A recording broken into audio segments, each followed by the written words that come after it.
move over, Swanson. I'm driving. Wow!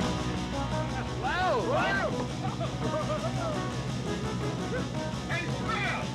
My dinghy's bigger than your whole boat! Welcome back to the Caddyshack Minute, the podcast where we discuss and analyze and the film Caddyshack 1 minute at a time.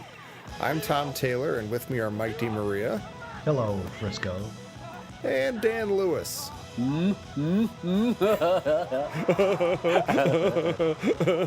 As you can tell, we're here to talk about minute 43. Those of you who have like a catalog in your head as to how this movie breaks down minute by minute. Minute 43 begins with Judge Smails going and ends with ends with a sign announcing that it's Caddy Day at the pool for the next 15 minutes. And I have to say that this is probably the best. It's the cleanest ending of a minute. We always have a cut right where something good is about to happen. So it's nice to have an ending where we're just focused on a sign. Yeah, And you get a hint of yeah, you get a hint of what's coming next, but you're not like in the middle of like on the brink of some awesome thing. You're like, okay, the next minute we're going to talk about this. yeah. This is terrific. It's a great minute. There's some Yeah, we finally get that. and he's he does that thing.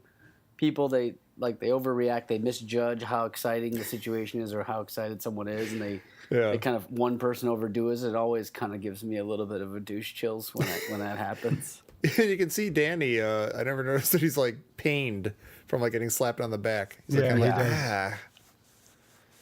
yeah. And then I guess that's his mom who takes a picture with a Polaroid. It is, and I never in would a have thousand guessed, years put that together. Yeah, you wouldn't have known that, having never known that the mom is there. In fact, I've always wondered, like, who's that lady, and why does why does she get to take a picture? What's she so excited about? It's a professional Polaroid photographer that was hired for the situation. Right. That's a professional Polaroid visor that she's wearing. Yep. And it does. If you and talking about tired, you said if you look at all the people in the background, they have like forced smiles on. Yeah, and it probably takes 17. I was going to say they probably just did take after take, and probably he slapped Michael O'Keefe in the back like 100 times by now. So that's why that wince in pain. He does like, oh god, right. And they've been standing there for hours, and Harold Ramis, having learned a thing or two about continuity through the first 40 minutes of the film, or so, is starting to get the hang of it, and tells everybody just hold your places.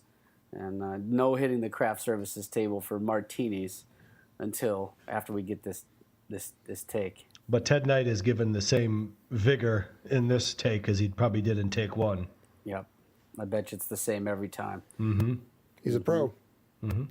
Yeah. And I think we're looking at Michael O'Keefe here, the actor, and not Danny, because he's like, I just want to get off this set. Yeah, please. I won the caddy tournament. Now let me go to my trailer. Thank you. I wonder if Michael O'Keefe was already hating the film or whether it was the finished product that he didn't like. That's a good question. I would guess that he had a fine time making the movie. Yeah. And that, it was just the years of, hey, Danny Noonan, miss it. Stopping him in the street and screaming at him. At the risk of sounding crass, I have to submit that I'm sure he had a good time filming this minute. He gets to make out with Sarah Holcomb as Maggie O'Hooligan in her unmentionables. Well, thank you not to mention them. You just did. But they were kind of like the unmentionables. But they're kind of like grandma unmentionables. A little bit. The cotton, not exactly low cut. I wouldn't say that they're totally unflattering. They're not the giant, boxy ones necessarily, bloomers. But they're you wouldn't see anybody going around in those now. Well, those surely are not lacy underalls that she's wearing. How is it possible that her underwear is not as tight as her pants were? Well, let's take a minute here because we're getting we're getting a little bit ahead. Yeah, because she's sitting on the stoop. Yeah, because we want to talk about the disco pants. Yeah, the total red on red. But at the same time, let's talk about. There's a very interesting. Because we talked about that Star Wars wipe in the last minute. Yeah. Now we get kind of like an auteur Polaroid snapshot, and then it immediately wipes because the clapping kind of overlaps from the people clapping at the caddy tournament to Maggie and her friends clapping on the stoop. So it's kind of like this kind of transition from the Polaroid snap and he's walking up to the stoop. It's kind of artistic, nice. yeah.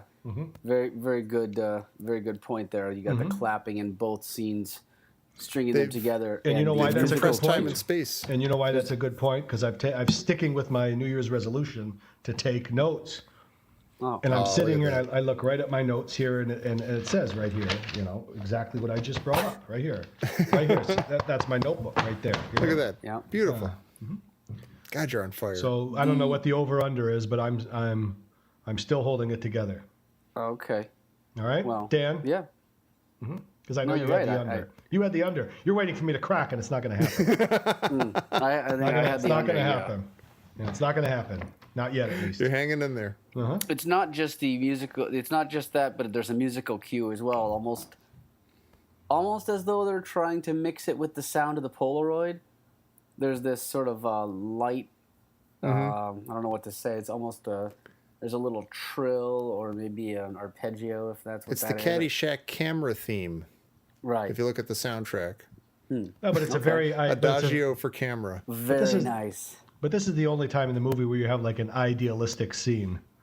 You know, he won the tournament. The music is very very nice and very idealistic. Like, Right. you know, Yeah, the Scrubs are having their moment in the sun. They're slobs. Yeah.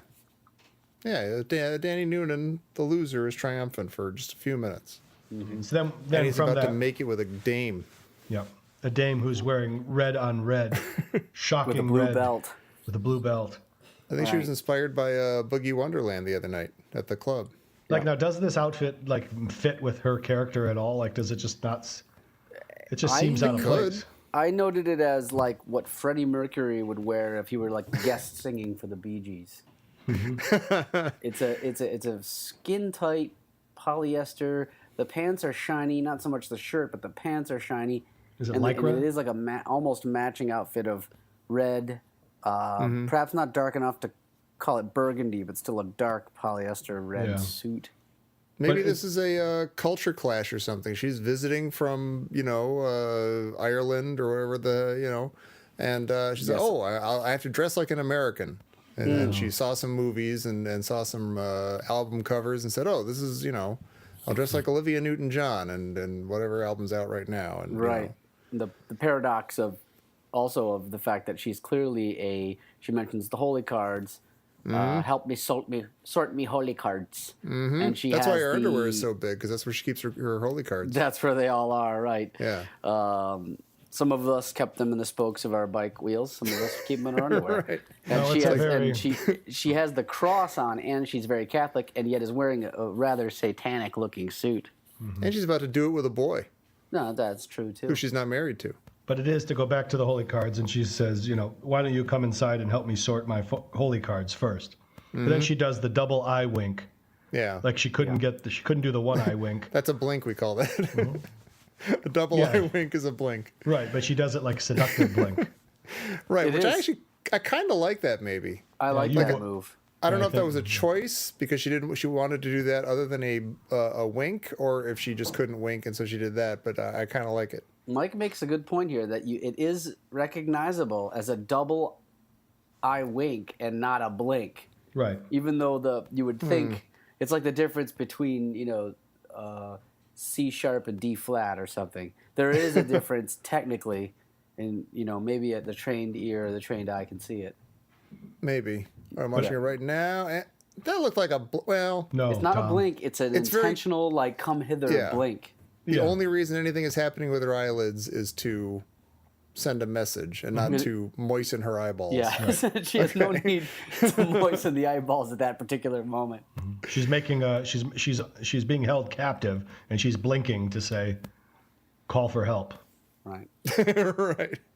I'm in trouble. To go back to the holy cards, I mean, this is a very Irish and probably Italian Catholic thing too, is we are inundated with holy cards as children in Catholic households.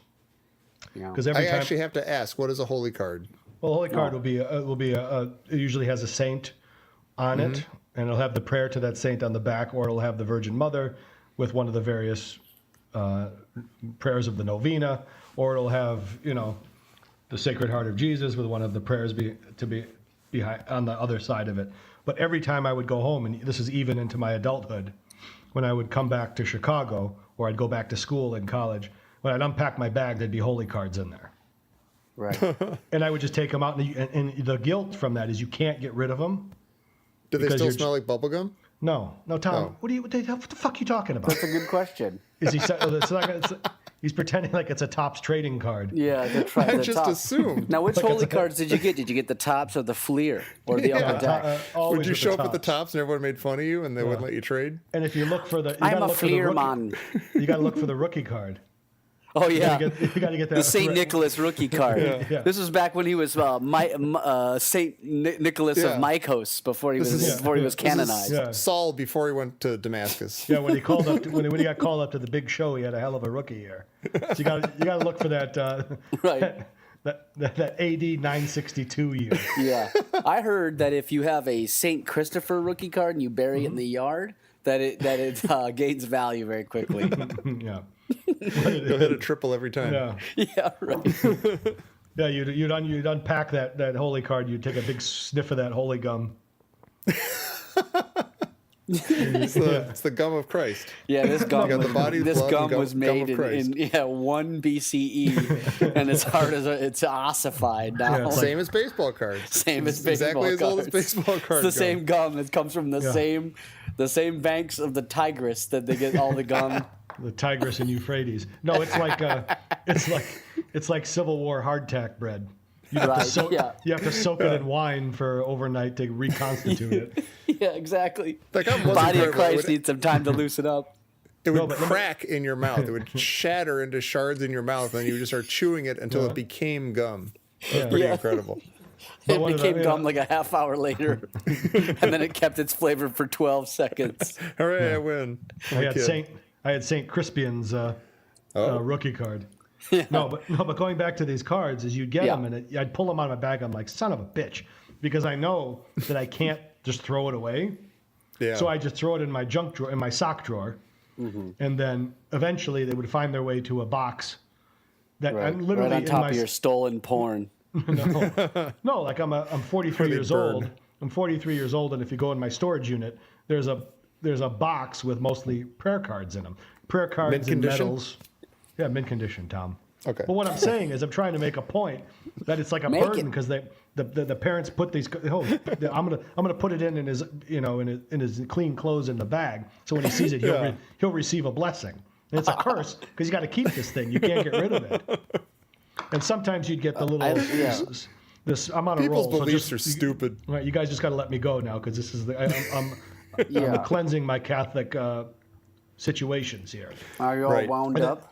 And then sometimes you get these scapulas that you would wear over your neck. Oh my God. And it would say, and on one of it would say, "He who dies wearing the scapula shall not go to hell." So you would always wear these things underneath God. your clothes. And they would have Dungeons like and little bits, Dragons, that is. but they would have I'm a these, +5 Catholic. and they would have these little like it would be like Father Solanus, which was one of these like holy men, and it would have a little piece of his clothing woven or like inside the card. Oh my God. So it'd be like, oh, that's from his his vestment. Yeah, it's so sexy. Yeah. No, it's not, Tom. It's I can see how Danny He would did have a filter lock down of by his this. hair in there too, and I'll never wash it. Well, it's like seeing Padre Pio's bloody gloves. What the hell is that? The stigmatist. So, Oh, that- all right. Last story, and then I'll get back to where you get Man, back they to the messed you up with this stuff. Go ahead, No, keep going. You're on a roll. There's a town near where my dad grew up in Italy. That's Padre Pio's birthplace. And Padre Pio was the famous. He's now his saint, but he was one of the stigmatists. So he would always be bleeding from the hands. Oh where to mimic Jesus's where they nailed him. So Yeah, was I this supposedly suspect- something that happened to him? I it's just suspect you- it's eczema, but Right. He No, just they needs some moisturizer. Yeah, but Yeah, right. I'm just telling you about, and this is like not that long ago. This was like Padre in the, Pio. Padre Pio, look him up later. We'll He needs to link stop to stapling his hands. He'll be fine. So I went there last time I was in Italy near my dad's village. We went to see Padre Pio's town. And so everywhere you would go, in every church and every chapel, there'd be because he would just be bleeding all day. So he'd take off, he'd have these fingerless gloves, and he would take them off and just leave them there, and then they'd immediately put him in like glass casing. So there's these bloody gloves all throughout the city. Oh my God. Because he would just go through pairs of gloves every day. So it's like a holy relic, but it's this town that's just littered of dried bloody gloves. And you'd go there and people just kneeling and just, flagellating themselves in front of it. Yeah. Yeah. Oh my goodness. So why don't you come inside and help me sort my holy cards first? Yeah. The double blink. Now we see there why we that's so are. erotic. Thank you for explaining that. But just so you know, know that take your vestments off. Yeah. So every time you see me and you're having a discussion with me, know that in a storage unit somewhere I have a box full of holy cards that I just cannot get around to getting rid of. And some part of your mind is dwelling on that at all times. Like we'll be having a conversation. Like right now, you're kind of like, I could get rid of them, but I mean, nothing will happen, right? But what if? Okay, I would have to find like a fitting place to take them, like a holy place to Well, donate. stored, as I mentioned before, in the on a pallet next to the Ark of the Covenant to reference Tom's religion. right. Thank you. Please don't blaspheme. Stop it. So there, yeah. So this was kind of a point of Maggie kind of making fun of her Catholic upbringing. I think like sort my holy cards is like a euphemism for going to get laid. Right. Like a lot of Catholics, she's culturally Catholic, but she doesn't really care about that stuff. She's not going to let it get between her and makeouts. Right. She's got a chance to make it with the Caddy Day tournament winner. Yeah, right. She's not going to pass that up. Well, first he asked purgatory and all the rest of that. And first he asked her, "Let's go swimming." Right. To which she says, She's never swum. She's never swum. No, she says, "I don't have the swimwear. And besides, I've never swum." Never swum. So I, of course, looked up the word swum. So did I. I love it. I love it. And it is supposedly a word. And it seems like she might technically be using it correctly, but it does not sound right at all coming out of her mouth. No. It doesn't. I assumed I would find that it's like in Urban Dictionary or something as a incorrect word. Right. But it turns out, Tom, not to steal your thunder, but that it's a past participle of swim. Yes. An acceptable, what am I trying to say? Conjugation?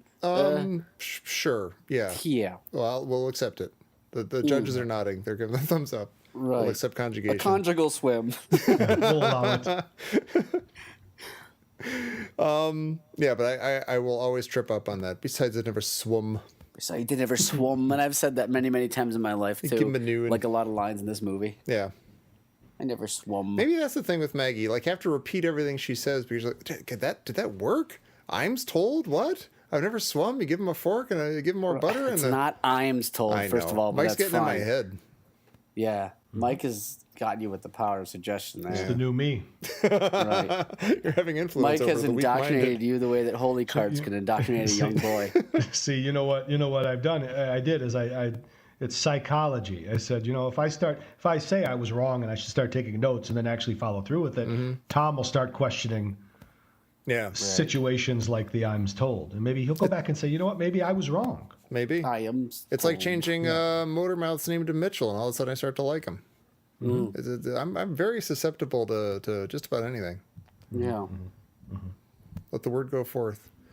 I have to ask, okay, like they go immediately up to Maggie's room. I'm guessing this is Maggie's like room? Well, I don't Who know. are these? I'm guessing who are it's the like people that are staff sitting- housing or something, or I think it's maybe. Oh, it might be her room. I think it's her. It's not a male's room. I could tell for a couple reasons. oh no, yeah, I But you think know it's what? That's definitely not his place. But that's a good point, though, because when he walks up to the stoop that they're sitting on, you see the golf course right behind.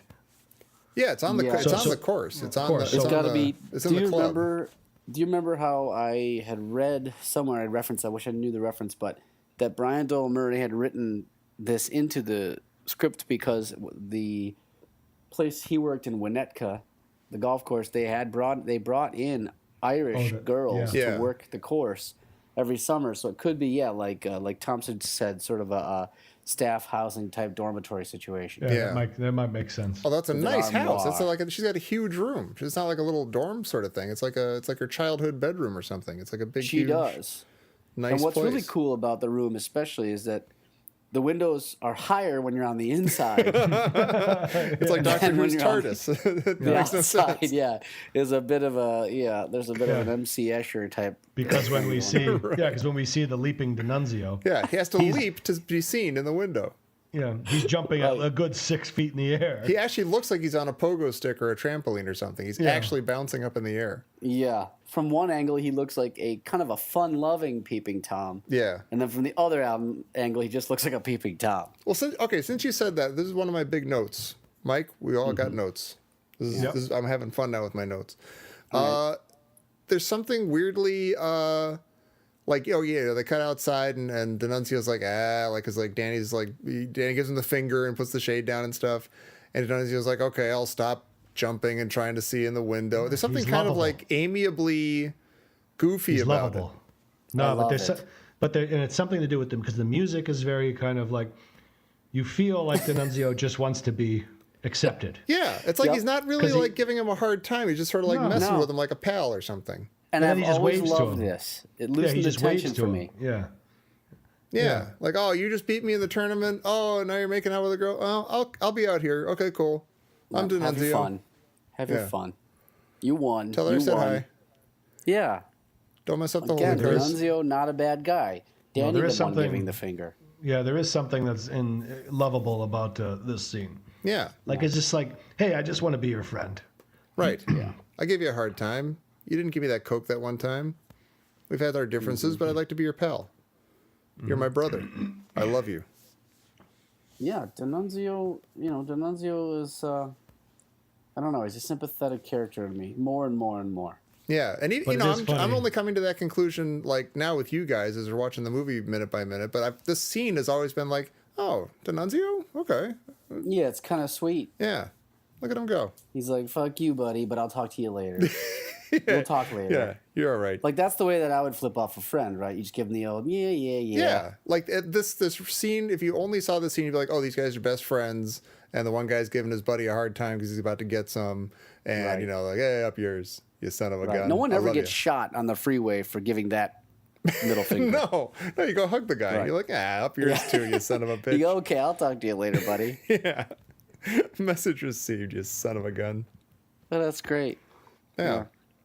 Danny still has his golf glove in his back pocket, What? even as he's Golf making glove. out with. Oh, his glove. Yeah. Yeah. Oh, this. Golf Wow, that's glove. true. Yeah, he's got the golf glove in the back pocket.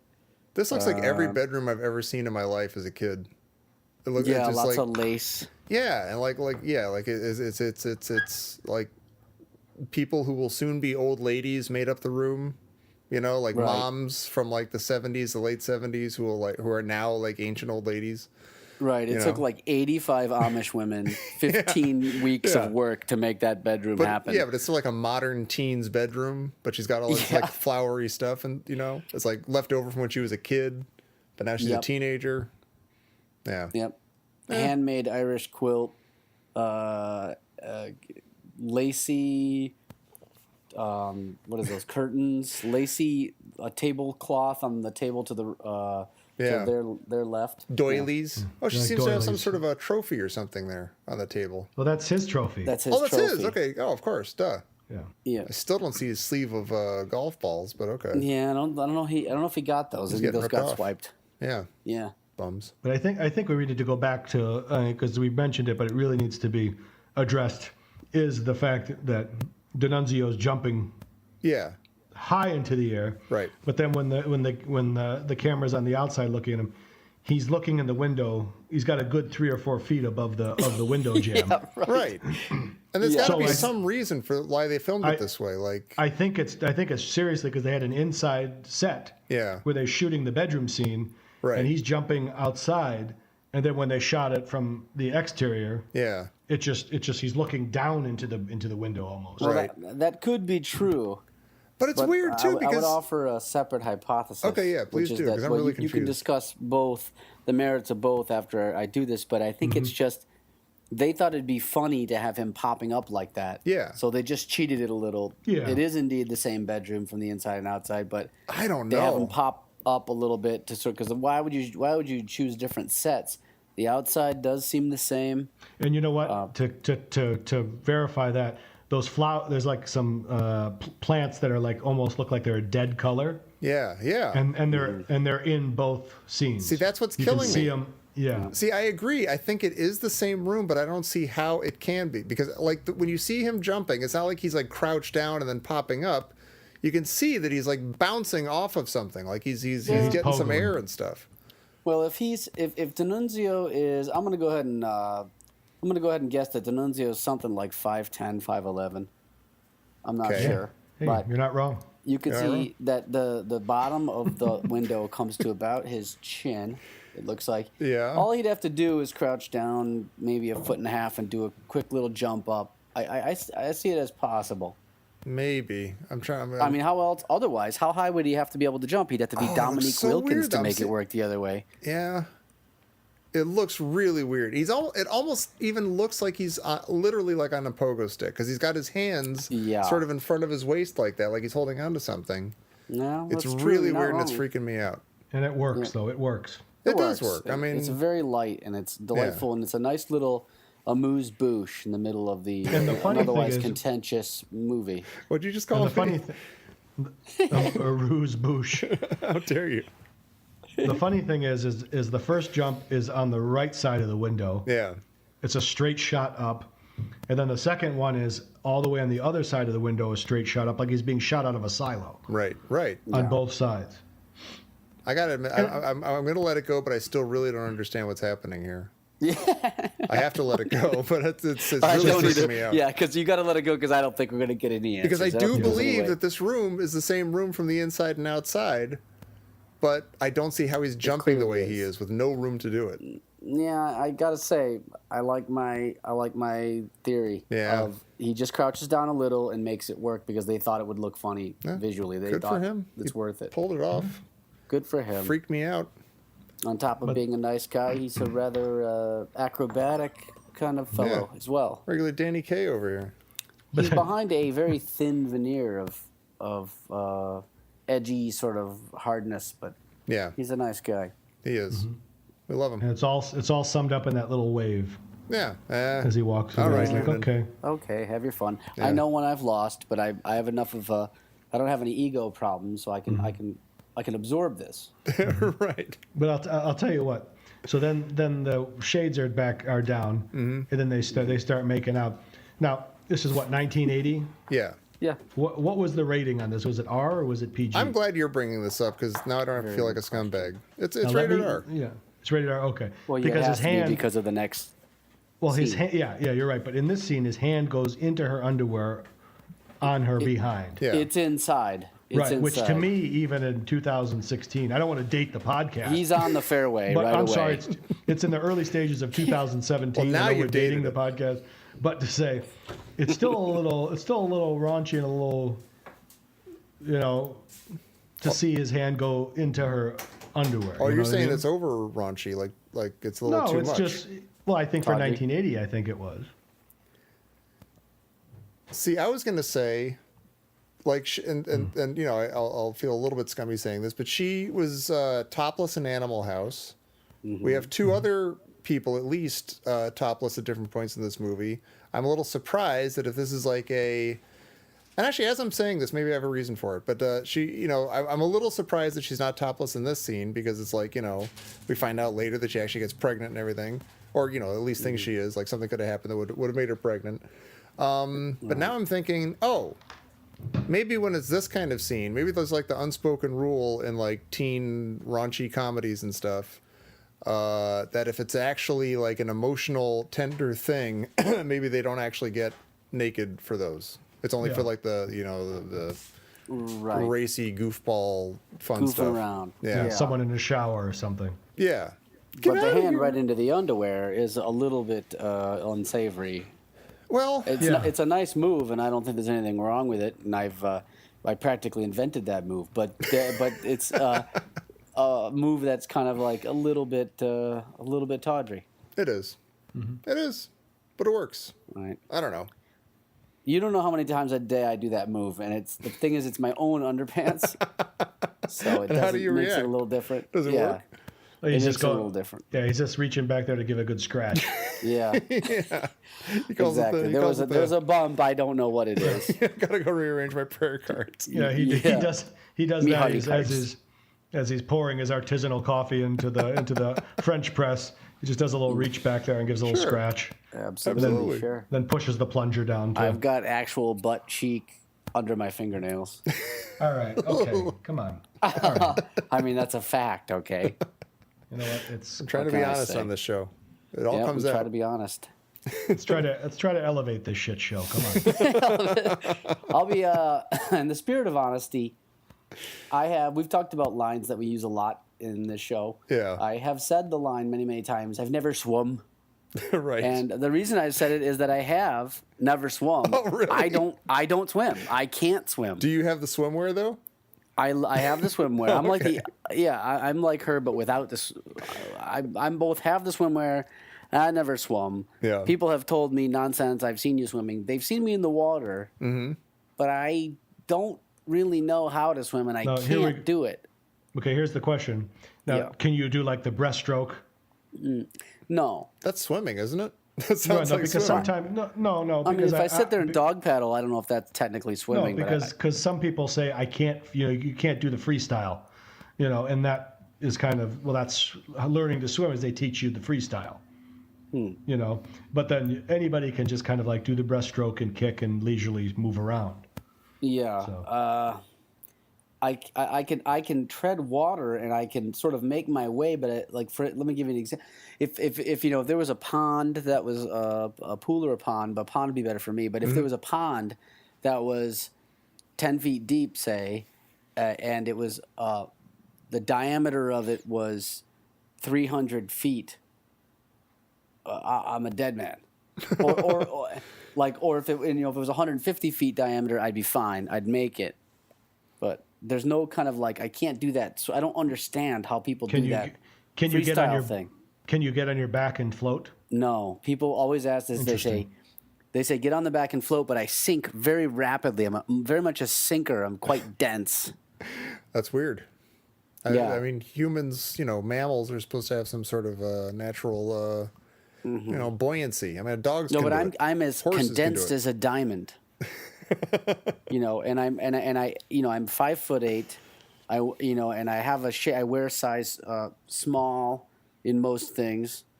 Sometimes an occasional medium if it's a European cut, and yet I'm close to 500 pounds.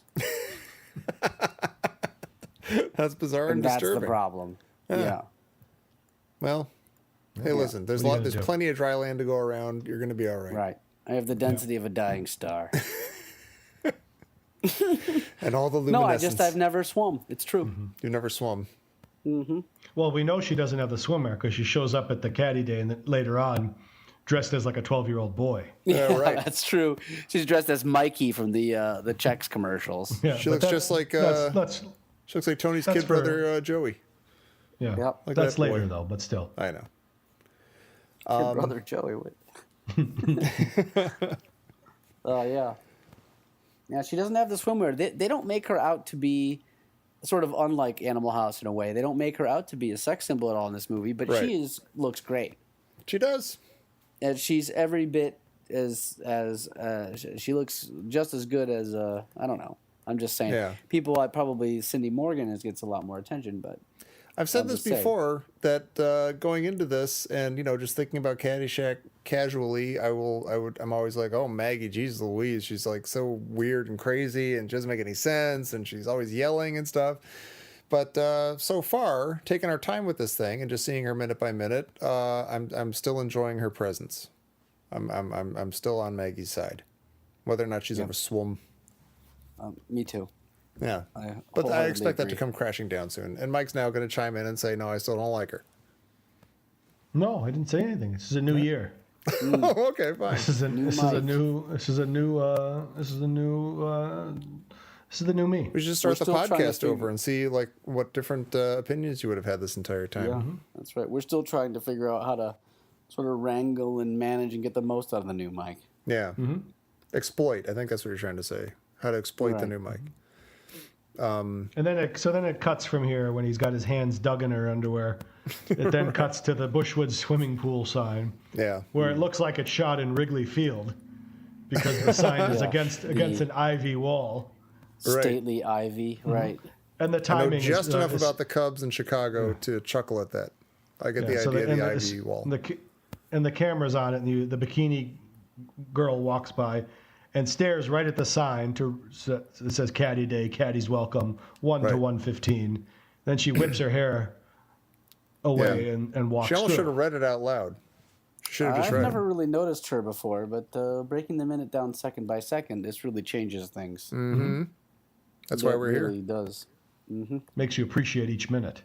That's I right. love this sign also because it's, first of all, tacked on. It's just tacked on to another sign. But what I love about it also is that they've decorated it.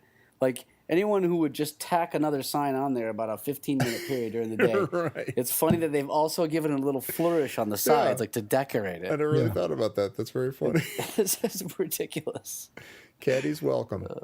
Right. And It'd be great if, like, normally every other day they have the same sign just says not Caddy Day, Caddy's not welcome. Right.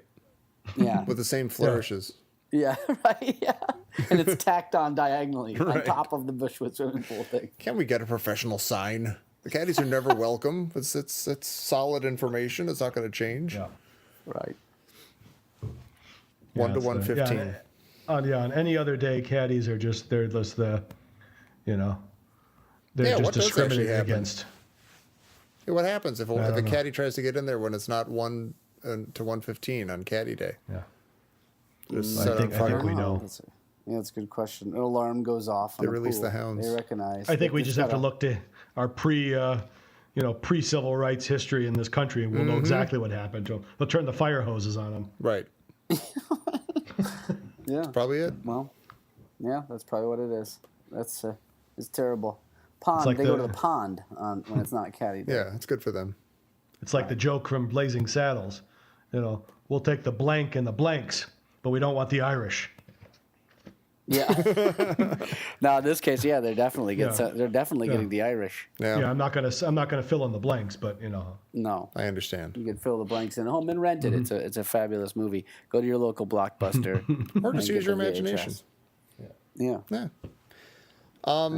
Yeah, right. Well, this is as Dan noted, or maybe it was Mike. You get this little, you get the sign. You know what's coming next, but you're not like cut off right in the middle of an excellent moment. Yep. So if you Is there gonna guys be a don't have song? anything else, maybe what? Is there going to be a song by a certain artist? I assume it's going to be Journey because they're awesome. So we're going to Might play be Journey, right? on the way It could out, be right? Johnny Mandel. Like, yeah, sure. I mean, they hired him to write the score, so there was one other song. I don't Could think be they're going to bring that Mannheim guy. Steamroller for all we know. By the way, speaking of Journey, I don't think we've mentioned this on the show. And again, we're going to date the podcast a little bit, but the 2017 Rock and Roll Hall of Fame inductees. Have you heard about this? Not only ahead. is Journey going into I Steve Perry? preface this, who cares about the Rock and Roll Hall of Fame? Big deal. But I think it's fun. Journey and ELO are both being inducted into the Hall of Fame this year. Oh, I here's think is Jeff Lynne going? It's ELO, right? Not just. That's Jeff what it Lynne, says or- here. It says ELO, yeah, Electric Light Orchestra. Well, what's there's the other guy that was kind of like the song. It was another songwriter in ELO. Can't remember his there was? name. Yeah, but he was kind of one of the founding members, and they got Jeff Lynne in after they were already Oh, ELO. interesting. Yeah. That's almost going back- exactly like Journey, isn't it? Journey had the same thing. No, Journey had like a Journey totally is- other setup, and then Steve Perry showed up and mixed it all up. Oh, I would have thought Jeff Lynne was the No. creator I would have too. entirely the driving force behind that band. Yeah. No, he was, but when they started, there was because they were another band, and I think the other guy, there was another guy who was kind of like the writing, was the songwriter, and then he found Jeff Lynne, and the two of them teamed up. Right. Yeah, But it's they sort of were- like they a were fledgling already- band that Yeah. really it shot them into the stratosphere. Sort of like when Mike, you and I had this idea for the podcast, and then we got a real professional podcaster And Tom Taylor. in Tall Tom Taylor. to That's me. sort of Steve Perry this thing up a little bit. Yeah, and we had to contact the overlords at the Star Wars Minute, and pay them tribute in blood and treasure. Oh, and then yeah. They're actually still renting me from them. Oh yeah, it's Yeah. much like MGM had to get permission from RKO to use Judy Garland. Yeah. Very similar. Yeah. Yeah. Selling them like cattle. Except it's more of like Aztec times where you had to go up the ziggurat and lop off somebody's head and watch it roll down, and then they were satisfied and said, yes, you may use Tom now for another 5 months. Oh, wait, that was Tom's head. Ah, Jesus. I bet you that a head didn't really go down those steps so neatly like you see in the movies. Like in the movies, a head will roll down very neatly, thump, thump, thump, thump, thump, thump, down every stair. But I bet you if in real life, you would never get that kind of smooth roll down. It would be all messed up. I can picture it bouncing more and more as it goes down, like kind of picking up some momentum and bouncing out of control. Flubber. Yeah, a little bit. No, or it's at least like Silly Buddy, you know. In Mel Gibson's Apocalypto, the head came down like a slinky, just zip, zip, zip, zip, all the way down. That's Right. fakey. And there's no way it happened that neatly. That's all I'm saying. And I think the Apocalypto is actually what I was thinking about when you mentioned that. But I have seen some other movies, possibly Raiders of the Lost Ark type movie. Tom, you want to help me out here? I don't think there are any severed heads like that in any Indiana Jones movies. What's the one I'm thinking of similar to that? Well, There are anyway. some. I've seen a lot of severed heads in my time. I won't I bet belabor you. the point. I got to Yeah, read the would- rest of this list, though. This is really weird. The Rock and Roll Hall of Fame. Besides ELO and Journey. okay, I'm sorry. No. I'm only noticing it now. Mike's best friend's Pearl Jam. Oh, Tupac Christ. Shakur. Yes. Okay. Which I love. We all love Yes. And Joan Yes. Baez, which strikes me as weird because wouldn't she have been like the second or third year or something that they would put Yeah, but induct she's people? a folk artist. It's not really. Nah, that's Would you true. call that rock and roll, Tom? I know. No, that but you're right, but criteria are a little loose. It's I was so I dumb lump about her this, in with though. like all the Joni Mitchell and even like Crosby, Stills and Nash or something. They're all pals. They're all running in the same circles and stuff. I don't know. I like Joan Baez. I'd put her above those two that you mentioned, even, but I don't. I don't know. That's not. I mean, who is? First of all, is it rock and roll? Second of all, it's a dopey, dumb thing that they have in Cleveland. That and I know that I know. you already prefaced this, but I could give two shits with who's not in the rock and roll. It's Hall of true. Fame.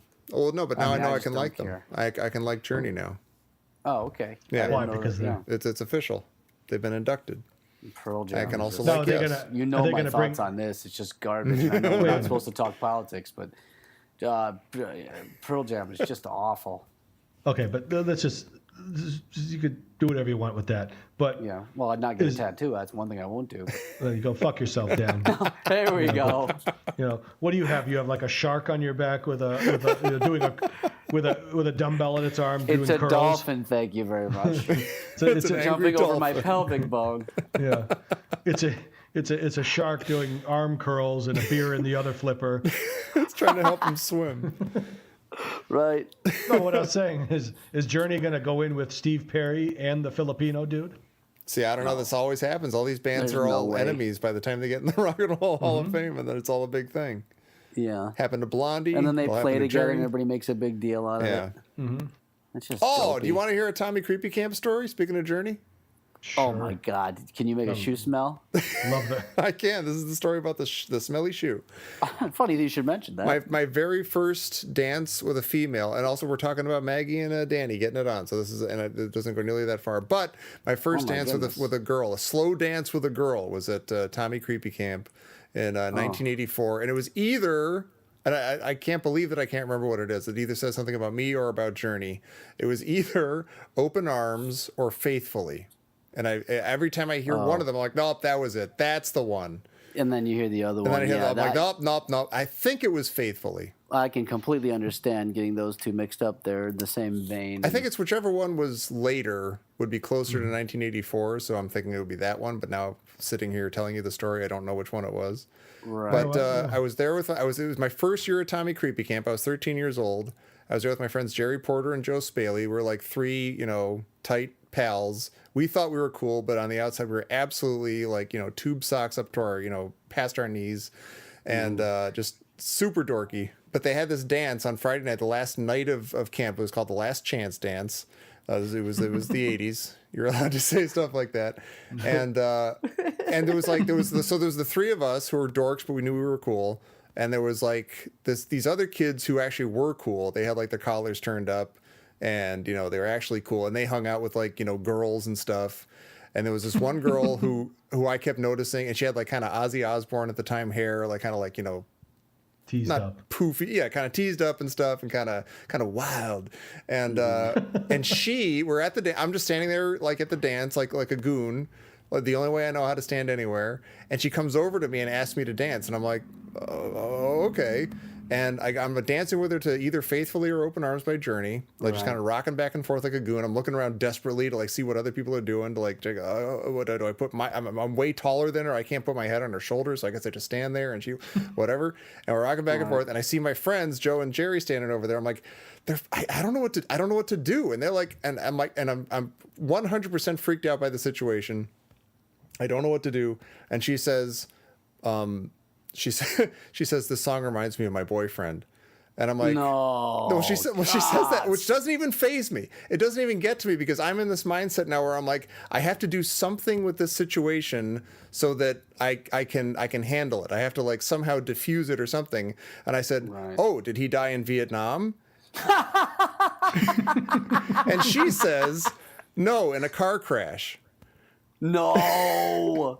And I'm like, was she serious? I think she was serious. To this day, if she wasn't serious, then she's my favorite person ever for having that kind of wit. This is why I think she was serious. A year later, like the dance ends, I'm like, okay, bye. And I go and like I slap myself in the face a few times and dunk my head in the sink like Huey Lewis. And I'm like, I don't know what just happened. And I'm pretty sure I didn't handle it well. But that's it's in the past now, and it'll haunt me for the rest of my days. And I'll be telling it on a podcast someday. Yeah. But the next year, 1985. It's the first day of camp. It's the first night. Everyone's sort of like hanging around this campfire, like, it's kind of, oh, that guy's here again, hey, whatever, and like reconnecting and stuff. And I see her across the campfire. I'm like, oh, hey, what's up? And she's like, oh, nothing. I'm like, is your boyfriend still dead? You did. And what did she say? And she said, that hurt. And she walked away. Oh. Tom, and I'm I like, don't understand. I'm still not handling this correctly, but now I don't have to deal with it anymore. Do you remember? I made that situation go away. Fix the problem. Yeah, do you remember her name? I do remember her name. I don't want to say it though, because what if she's listening? No. But you ever looked her up on Facebook and see if you? No, like daily. Right. No, I have. I literally have, and I've never found her, but. And have you been able to corroborate the boyfriend story on any level? I mean, do we know if this guy really was dead? I guess you better try and Google that as well. It seemed like he was. It seemed like a thing, like a real thing, and I was a jerk about it. And I had in my own defense, I don't know what else I could have done. You know what? In my own defense, I'm an awkward weirdo. No, right? No, because in any social situation at that age, that's the stuff you would say. Yeah. So it's not your fault. Yeah, you would say stupid stuff like that, but it's not his fault. No, that's the stuff he would say, not her though. No, well, apparently not. Well, she's a girl. That's what awkward boys would say. We all did stuff like that. I'm like, I must diffuse this and turn this into a goofy thing that I can tell my friends about. Otherwise, I'll actually have to deal with it. Yeah, I'll be in the situation dancing with a girl who's actually cool. Yeah, Mike is 100% right. I can think of just extremely awkward. Like, how could I possibly? What the hell did I just say? Right. Kind of situations. Yeah. Yeah. Faithfully was after Open Arms. Faithfully was 1983, so I think you probably were. Odds are you're hearing Faithfully, but it's not as though Open Arms disappeared after 1981. Right. That's the thing. Yeah. Right. So I don't. I mean, either one works. They both have the same. Probably more likely to have been Faithfully. Yeah. And that's also kind of maybe a little more like I'm still faithful to my dead boyfriend. Wait, and I don't know if you said this in the story. Did you ask her to dance or did she ask you to dance? No, she just came over and asked me to. I would never in 1,000 years ask her to dance. She came over and asked me to dance. It was a dream come true, like end of the teen romp, sex romp, teen sex movie. This is like this is the climax of that movie for your dorky hero who's hasn't had any idea what to do with girls so far. Right. And that's the big twist ending, the big Twilight Zone ending. Right. Yeah. I think so. Here's a theory I have on that. All right. My guess is she still hasn't gotten over her boyfriend, who died in a tragic Aztec ritual where his head dropped down all the stairs. But she still hasn't gotten over it. She's still feeling very weepy about it. But she thinks to herself, well, at some point I got to get back out there. So let me just burn one or two real quick just to get back out there and get used to it. So let me pick out somebody who I know for sure I don't want to end up with. Right. So that I can just get back out there and get moving again. Oh, that one right there. Yeah, shooting fish in a barrel. Yeah. And then what does he do? And then what does he do? He insults my dead boyfriend. Yeah, twists the knife. Right Sets off me the back bat. 5 years. Yeah. Oh, that's great. Back Tom to electric, Taylor at your service. Back to electric shock therapy for me. Oh my God. You know what I love that's funny about that is now that song reminds Tom of her boyfriend. I never even So laid you eyes could on say the the guy. very same thing. This reminds me of her boyfriend. This reminds me of her boyfriend. Oh my God. Oh, that's terrific. And She after reached she out said, to another human being. and after you did it again a year later, and she said that hurt, she just went right back to Bellevue. Right. Yeah. Right to Bedlam. Right. Yeah. You Sorry. now know her as Squeaky From. Yeah. 14-year-old Tom Taylor just going, Right. oh. And now you know the rest of the story. Oh my God. All right, then. Well, there you go. That's my Tommy Kreepy Kamp story. Well, I I think there's a lot of Tommy Kreepy Kamp stories. Yeah, let's mine them one Tune by in one. next week, kids. I want to hear So about the sit around the girls you radio danced with your with for the family. next 25 years at Tommy Kreepy Kamp. Well, so we know you started in 1984, and you went to Tommy Kreepy Kamp until 2016. No. That's not that far from true. No. It was after you were married. He was married. He was I married. went. No, before. I wish I knew the actual answer to this. It was I think until you were- about. It was in the 90s. It was in like No, 90. God, no. No. Listen. No. The last time I went is like a full. You would go for a week. You go from like Saturday to Saturday, and you go with all the same people go with the same week, the same year, everything. So the last time I did that was like 98 or 99, and then for like most of the early 2000s, I would I'd go for like a weekend or something, or like visit or accidentally find my way there or something. How did I end up here? I was on my way to Petoskey for the Cherry Festival. Wake up in the middle of the night, Right. covered in mud and only a t-shirt and boxers, and find yourself sleeping in one of the bunks. My mouth filled with pine needles. And you would have with a bad stomach ache. Tom, I can't believe. So when you took some time off of your adult job, where you think I have to ate wear a a deer. tie, did they go? Oh, where are you going, Tom? He's, I'm going to summer camp. That's exactly what I would say. I got my new sneakers and I'm going to summer camp. I'm going to summer camp, bitches. He comes back a week later with a belly full of pine saplings. Yeah, Tommy's Kreepy Kamp. No, here's a question now. So when you were going, I'm going to extend this minute. So because we're gonna Pookie. okay. So when you did the whole week long thing, and so you were what you said like 98. Something like that, yeah. So you're in your early 30s at He's this an time. adult. I'm not in my early 30s. I'm in like my mid to late 20s. Let's say that. I don't know. Okay. Late Now, for let's sure. just say 30. Yeah. Okay, because I don't pushing 30. You can say pushing 30. Yeah, I You're a don't man, buy a this. grown man. Yeah, because you were married to Jody when she cut it off, or she said enough is enough. It was in the vows. You can't go to Kreepy Kamp anymore. Right. You can go one more It was, time to it say was your the goodbyes. vow. It was the only vow. Yeah. Right. It was her only condition. Yeah, the only condition In is richness and in poorness and Yeah. And whatever you not want. at Kreepy Kamp. Right. For the love of God. because so after you got married, you got to go one more time to say goodbye to your friends. Right. But no, Right. so I've when never you seen would any of them go since. when you would go in adulthood and stay the week, so you Yeah. would stay in like cabins in bunks. A cabin would house like 2 or 3 families, and it was like a little but you're not sectioned going- off thing. Well, wait a minute. Did you go with your family? I went with my friend's family. I went with the Porters, Jerry Porter's family. So I would be, his parents would be in the front room, and because they were the grown-ups, and I would be in the back with all the bunk beds and stuff with him and his sister and maybe another friend of ours or something. So it's you and Jerry Porter, it's you and Jerry Porter like that scene from Step Brothers where they build the bunk beds. Exactly, but they were already built. We just had to decorated them, put sheets on them and stuff.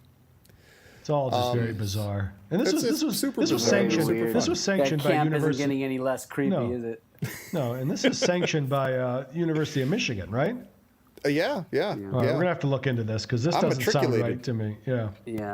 I went there and I never. I don't. There's no. You never got the brochure, the flyer? No, they never. You hadn't heard the good news? It sounds like a Jonestown type situation. Yeah. That's got history. We'll get Jerry Porter on the show someday, and he'll tell his side of the story, and it'll sound a lot less creepy, and then I'll feel bad. And you should post a picture of the two of you with your name tags that you make every year out of the what is it? It's like a big wood chipper, like a slice of a tree, of a thin tree. Yeah, of a thin tree. But you guys would make a new one every year, but you had like 20 of them, right? Yeah. Oh, man. I'm telling you. I want to see the photos of you and Jerry Porter in the sack race with you both have stubble. Reaching the three-legged race by ourselves. When you're tripping adolescents, kids. Yeah, out of the way. On your way to victory. Yeah. We get an extra cup of Tang or bug juice. Bug juice. We can go back to the victory is mine. Yeah. We get 2 helpings of bug juice this time. I just beat a kid. Yeah. You know what? You should be ashamed of yourself. You should be totally ashamed of yourself. Oh, believe me, I am. Nothing is okay. Dan and I were just fielding ground balls while you were at Kreepy Kamp. Hey. Exactly. I deeply insulted a girl. What'd you do with your summer? Yeah. You got to repeat. You got to take batting practice. You got to get out there. You got to get reps. There's no other way to do it. So you went every summer. So in 1984, you went every summer. Yes. So I you know what I did for summer? Most years, I would say between the mid '80s, for like 4 years, I would every day I'd go to work with my dad. Wow. He was when he was working landscape, and I'd sit in the truck because I'd piss him off. He'd just be trying to get his work done, and I'd be like just doing. I'd go out to because there was like a storage shed, and the guys who cut the grass had like a nudie poster in there, so I'd go in there and sit in there for a while. But then I was like, are we done yet, Dad? Can we go home? I'm hungry. And he would just get aggravated, so I'd go sit in the truck, and then I do that every day for the summer. Wow. Yeah. Sounds like you're a little jealous of Tommy Kreepy Kamp. Maybe I am, Tom. Oh, see? Now I feel bad twice. You could have used the Kreepy Kamp to go to. So wait, when you in 1984, did you go with Jerry Porter's family then too? My family went with them. It was like like a dual, like a family trip with the two families. But they only went for like 2 or 3 years, and then I would just keep going with the Porters. And that continued on to adulthood. That's right. Do you feel like they're do you feel like they're your second family? Like when you to a degree, sure. Interesting. Yeah. Yeah. Hey, I'm not big on new ideas and trying new things. Once I find something I like, I stick with it for the rest of my life. Yeah. Come hell or high water. Right, yeah. Anything. Social norms be damned. Yeah. And what's the name of this camp? Was it Michigania? Camp Michigania. Yeah. Michigania. All right. We're going to do a little research to see if there's some unsavory stuff that comes up when we look that up. All Mike and I did was play in summer tournaments. And then maybe sometime soon Mike can tell the story about when he and I first met. Oh, that's a good one. But it's too late. It's too late in this. Yep. We'll have to. We'll find a spot in here. Yeah. I hear the music coming up anyway, so it sounds like Rodney wants us to leave. Yeah. I hear the boat horn is coming. That's the music. All right, before we get hit by a boat, we'll just say goodnight.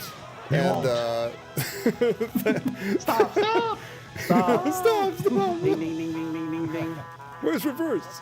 But thank you for listening to all this garbage. We will be back next time with minute 44. Sure. And we hope to see you then. Let's hold on 5 more seconds because then we'll hit the hour mark.